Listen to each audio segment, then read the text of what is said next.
উঠলো, দোস্ত তুই ফোন করেছিস তাহলে? আমি তো তোর অপেক্ষায় বসে আছি, কখন ফোন? মৃত মনে কি করে ফিরে এলো তা জানতে হলে দেখতে হবে নেক্সট ভিডিও।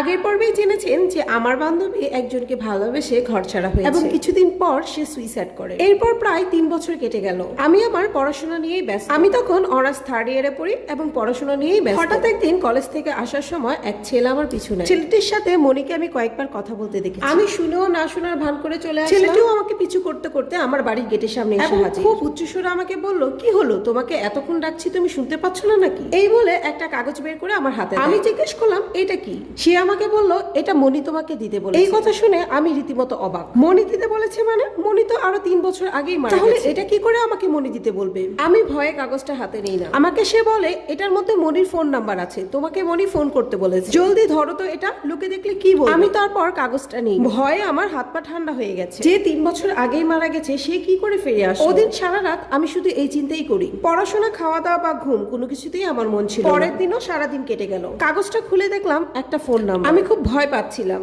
যে নাম্বারে ফোন দেওয়া কি উচিত হবে। আমার কেন জানি মনে হচ্ছিল ছেলেটা আমার সাথে ফাইজলামি করতেছে, আর এটা হতো ওই ছেলেটারই নাম্বার। আমার সাথে কথা বলার জন্য হয়তোবা আমার সাথে মিথ্যে বলেছে। পরে অনেক চিন্তা করে দেখলাম যা হওয়ার হবে, একবার ফোন দিয়েই দেখি না। এরপর আমি খুব ভয় পেয়ে ফোন দিই। ও পাশ থেকে একটা মেয়ে কণ্ঠ বলে উঠলো হ্যালো। আমি হ্যালো বলতেই আমাকে চিনে ফেললো। জোরে সোরে বলে উঠলো, দোস্ত তুই ফোন করেছিস তাহলে? আমি তো তোর অপেক্ষায় বসে আছি, কখন ফোন? মৃত মনে কি করে ফিরে এলো তা জানতে হলে দেখতে হবে নেক্সট ভিডিও।